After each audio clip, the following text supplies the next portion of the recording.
ग्राहक दुकानदार से इस टाई की क्या कीमत है? दुकानदार 50 रुपए। ग्राहक 50 रुपए में तो अच्छा खासा जूतों का जोड़ा मिल सकता है। दुकानदार तो फिर जूतों का जोड़ा लेकर गले में डाल लो।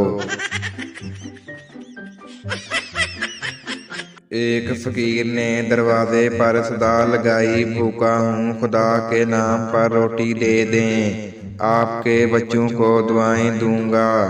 अंदर से आवाज आई, माफ करो बाबा जी, मालकन घर पर नहीं है। फकीर, मैं रोटी मांग रहा हूँ, मालकन नहीं।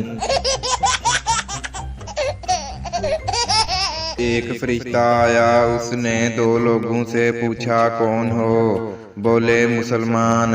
एक से पूछा, नाम क्या है? वो बोला, इखलास खान। फरिश्ते ने कहा, सूरह इखलास सुनाओ।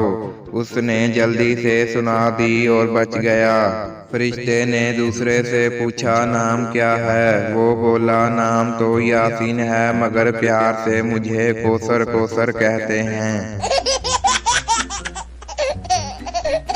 एक शादीशुदा शख्स अपनी बहन से फोन पर बात करते हुए बता रहा था, मेरी शादी को 17 साल हो गए हैं। मेरी जब भी बीवी से लड़ाई होती है तो वो कमीनी मेरे पैसों से लाहौर अपने 3 भाइयों को हवाई जहाज की टिकटें भेजती है। वो तीनों बेगैरत जहाज पर कराची आते हैं और आकर मुझे खूब मारते हैं। फिर उनके वापस जाने का खर्चा भी मुझे देना पड़ता है। खुदा के लिए मुझे कोई तरीका बताओ, मेरा बहुत खर्चा हो रहा है। बहन, तुम एक काम करो, लाहौर शिफ्ट हो जाओ ताकि आने जाने का खर्चा बच सके।